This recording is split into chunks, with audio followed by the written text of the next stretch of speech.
Hi, folks. Al Merkel coming to you from Ponderosa in Spokane Valley. A lot of you know who I am. I'm a local politician. I ran for office this year.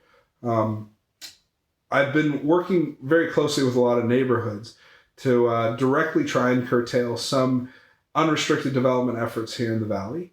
And I've probably doorbelled your house, but for those of you who don't know who I am, let me tell you a little bit about myself, give you a little bit of background on who I am and what my experience is. I'm a local boy. I grew up right here in Spokane Valley. I went to Ponderosa Elementary. I went to U High, graduated with honors. After high school, I went to Whitworth University. I graduated with degrees in political science, math, and economics with honors also. I really loved growing up in this area. I can't tell you, it's hard to sort of condense what that experience was like.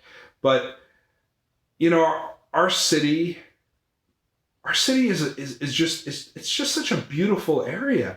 I mean, we are a city of neighborhoods that are walking neighborhoods, that are peaceful neighborhoods, that are friendly neighborhoods where you can get to know your neighbors.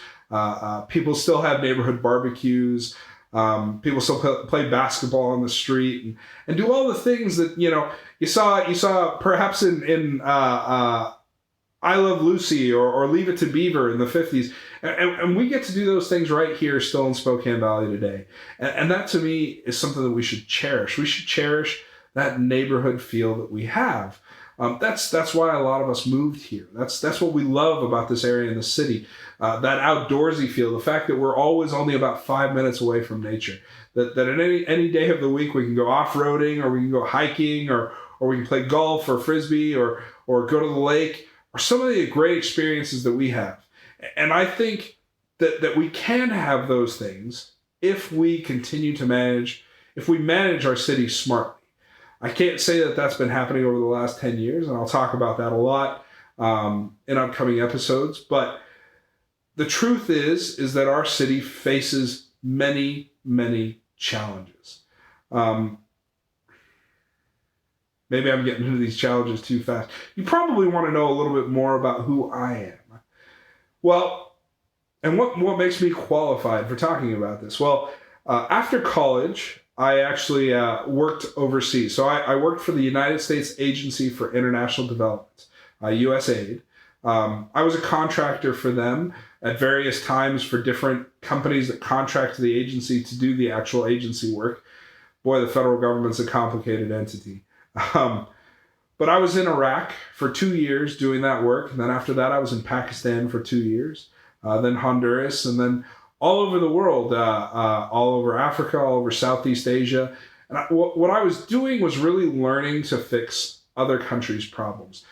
Finding solutions for cities, finding solutions for health crises, finding solutions for all kinds of different issues for other people.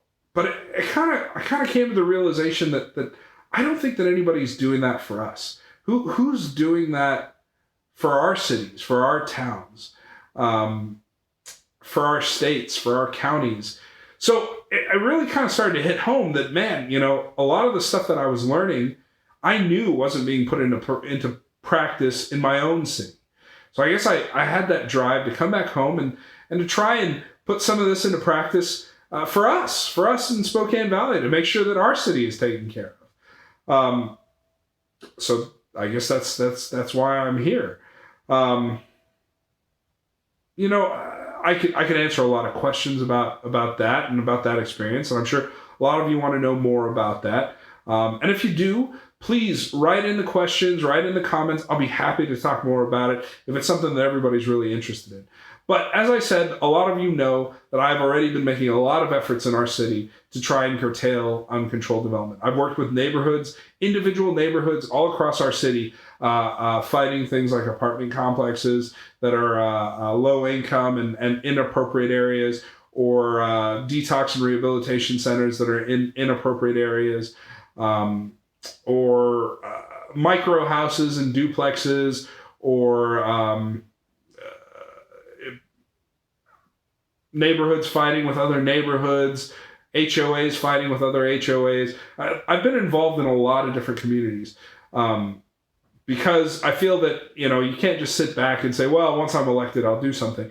No. We've all got to try and do things now. We've all got to do what we can now. And so that's what I've been trying to do. And again, I can answer questions about those different efforts. You can look them up in the news. There's a lot in the news that's been reported about some of those different efforts.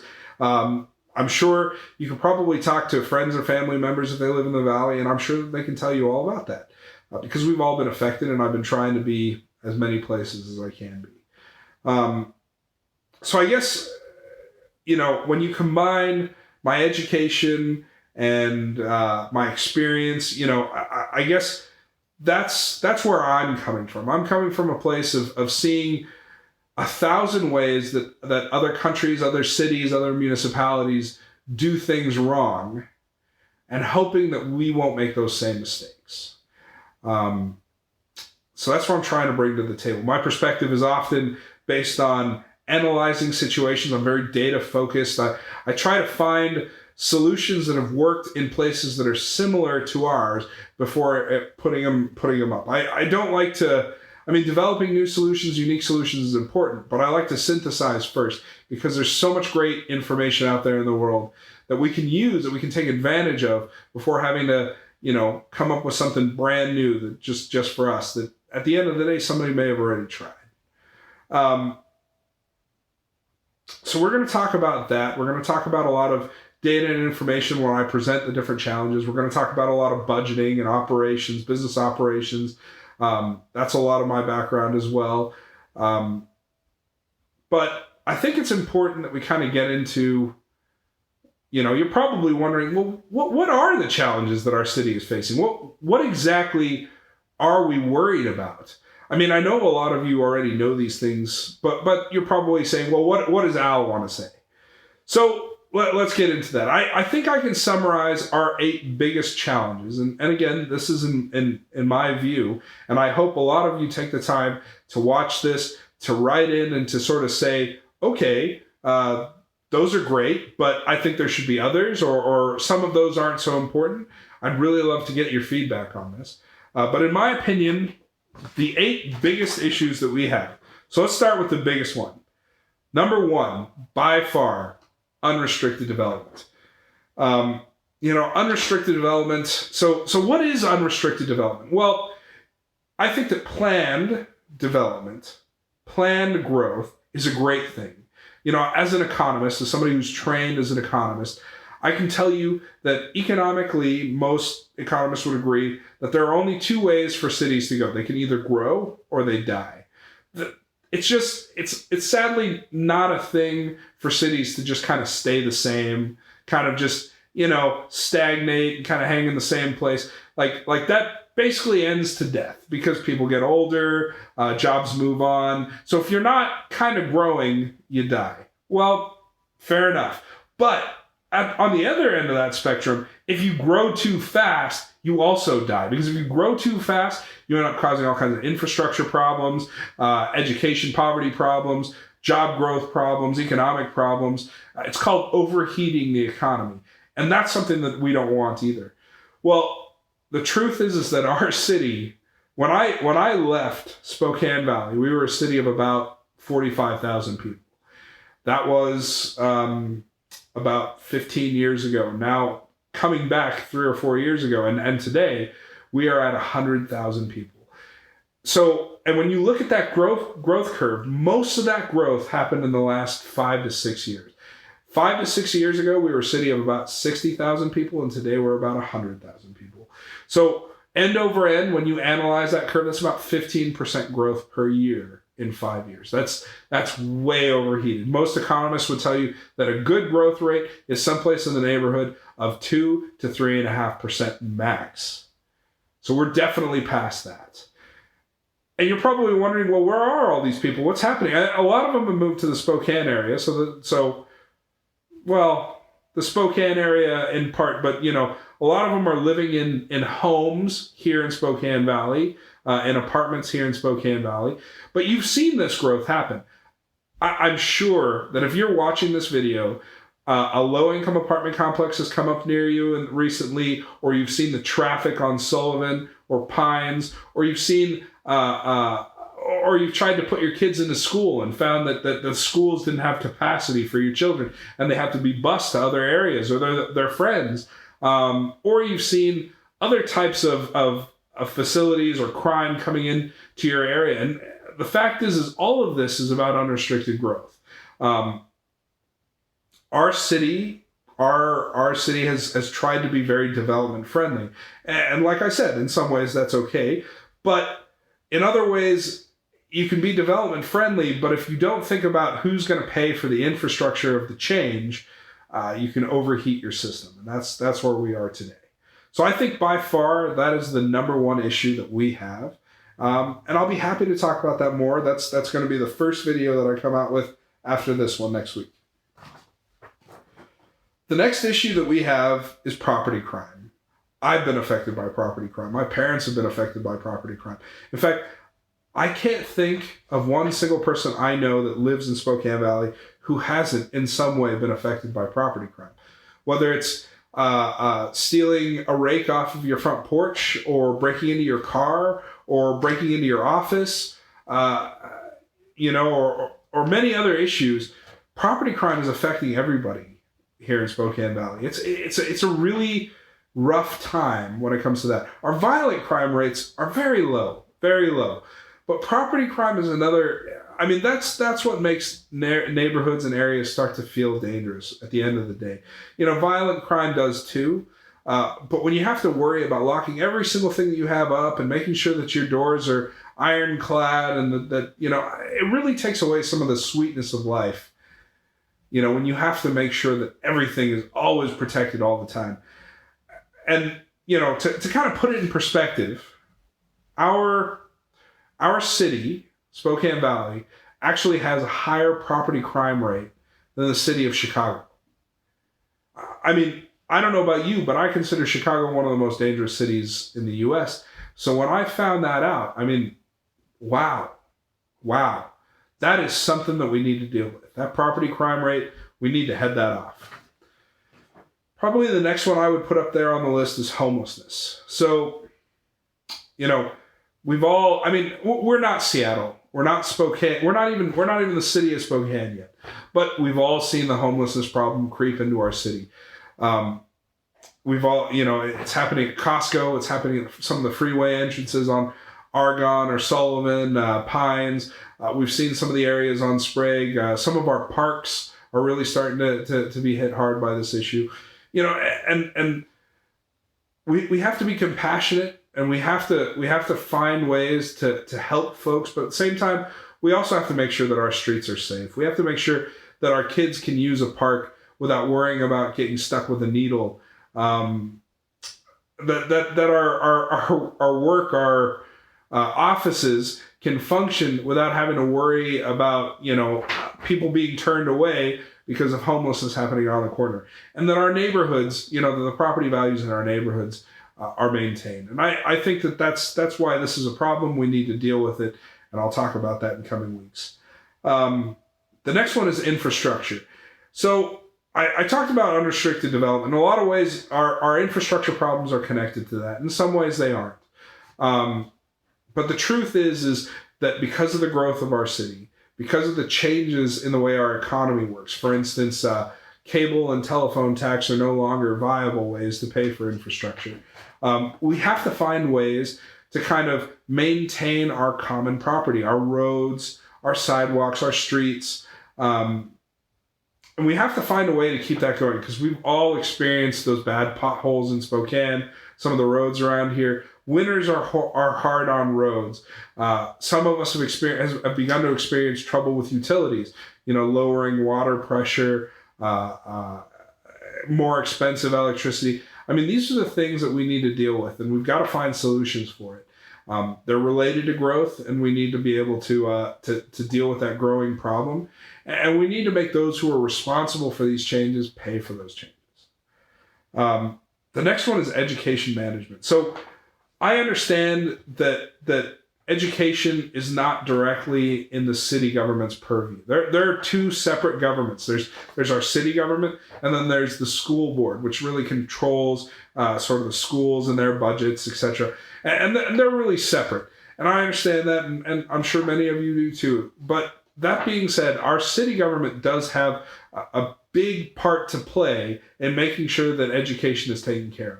Because without education, without good schools, that's going to be the one of the biggest things that lead to that property crime, that may even lead to violent crime, that lead to job losses and other kinds of problems, and really distort our future. And again, it's one of the reasons why we love Spokane Valley. Great schools, great neighborhoods, and we should maintain that. Next is economic growth. So I talked a little bit about growth and how growth is important. So you have unrestricted growth, which I think is a bad thing. But I think that planned growth, that thinking about growth in a way, from the city government down, in a way where we're fostering future jobs, where we're making sure that our city is friendly to businesses, that our city is friendly to companies who want to come here to provide work. That's what keeps our city nice. That's what makes sure that our neighborhood-friendly city, that our walking city is what it is. Because without thinking about creating new jobs, especially middle-income jobs, middle-class jobs, again, we're gonna go into stagnation and then poverty and bad news. So we want to make sure that we think about the economics of the future. The seventh issue is regional relationships. So Spokane Valley does not live on an island. We are not an island city. There are some that are like that, but we are not one of them. We live in a region that has the city of Spokane, the city of Liberty Lake, Post Falls, Airway Heights, Deer Park. There's many cities around here. You can even connect even over to Coeur d'Alene and others. And the truth is that in a lot of ways we operate as a large regional unit. What one city does affects another. That either positively or negatively.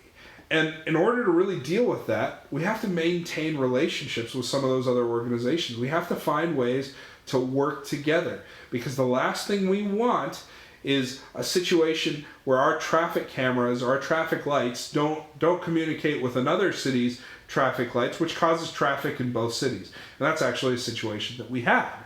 But again, I'll talk about that more as we go through. The final big issue that we have is a political machine. A lot of you know this, but some of you may not. There is a political machine in town that operates to get your votes. That political machine has been in control of our city, Spokane Valley, the county, and many other entities within our area over the last 10 years. And right now we're kind of dealing with the repercussions of that. We're seeing what that political machine's control has yielded, which is this unrestricted growth, traffic, crime, property values. I mean, you name it, that is a result of that political machine's control over our politics for this time period. That machine is led by Matt Shea. So what do we do about that? How can we address that? How can we tackle that problem together as a city? We're going to talk about that. So those are kind of the big 8 problems that I see. And, again, I really want to hear your input on this. Are those the same problems that you see? Do you see others? Are there some that are more important than others? I tried to put them in order of importance, but if you think that a different order is appropriate, please write in. Let me know. So basically what I'm going to try and do is focus in on each one of those problems, as well as focus in on different issues that are coming up in front of City Council, give you guys kind of a report on what City Council talked about, talk about what they're going to talk about next week. That's going to be sort of the format of what we're looking at. I would like to do 2 times a month, we're going to deal with city issues, and I'm going to try and do this on a weekly basis, posting on Thursdays or Fridays, usually 10 to 35 minutes, depending on the issue. We're gonna focus on city issues twice a month, on city council meeting weeks. We're then gonna try and talk about. We're gonna have 1 week a month where we talk about state and national issues. Now, I don't want to focus a lot of time on those. I'm going to try and keep them on state and national issues that really kind of draw into our city issues. we all have to recognize that state and national issues aren't as in much control as some of our city issues are. So realistically, when we're talking about those issues, we want to make sure that they're things that we can deal with. They're things that we can handle. I also don't want to over-politicize this channel. Full disclosure, I'm a Republican. That being said, I'm really not. This isn't going to be a channel about politics. This is going to be a channel about challenges and nuts and bolts solutions. And I am happy to hear all of the other solutions that folks have. I'm happy for you to put them in the comments. I'm happy to talk about them. And in fact, that's what I'm going to reserve that 4th week to talk about. That's going to be the viewer submission week. I may ask folks to be on this program with me. I welcome debate. I welcome questions, hard questions about what I'm looking at, about the opinions that I have. I welcome that. I want that. So if you're somebody who's sitting around thinking, oh, well, I disagree with what Al Merkel says, please write it up. Your opinions and your thoughts are valuable, not only to me, but to other people who are watching this show. So that's kind of the format that we're going to be looking at. I want to hear your comments on that too. If you guys think I should be posting more often, less often, more time, what's a good time for you guys, etc. Let me know. And just to let you guys know, I'm going to be posting this on Nextdoor, and I'm also going to be posting it. I mean, the video itself will be hosted on YouTube, but it'll be posted on Nextdoor, Facebook, my website, and other places that, as you guys let me know. So I guess I really just kind of want to close up with talking about where we're at. Why are we doing this now? Well, as I told you earlier, we've got this for the first time in 10 years. Due to the recent elections, our council will not be controlled by this political machine. We are, for the first time in 10 years, going to have a council that is majority led by folks who are independent-minded, who are looking at city problems from a perspective of how can we solve city problems without worrying about what their political masters would like. We're looking at folks who, for the first time in 10 years, want to listen to you, want to listen to what you want, rather than what some other political mucky buck wants. And I think that that's great news. I'd love to congratulate Brandy Peets and Tim Hattenberg on their recent election. Brandy, who's been on the council for a while, and Tim, welcome. I think that you guys are great. I think, Tim, you're a great addition. I think, Brandy, you have been great.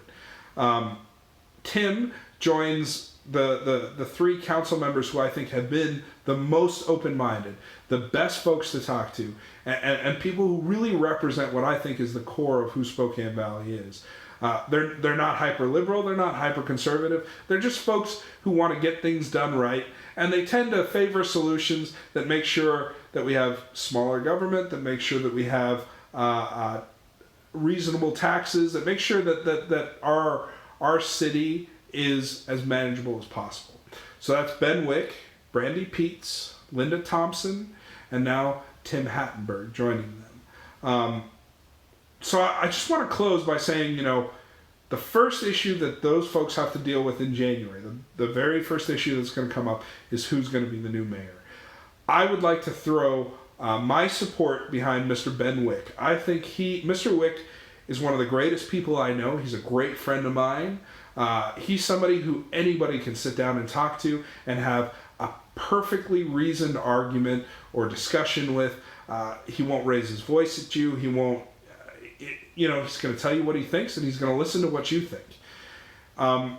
He's also extremely knowledgeable about city issues when it comes to budget, when it comes to planning, when it comes to roads, especially roads.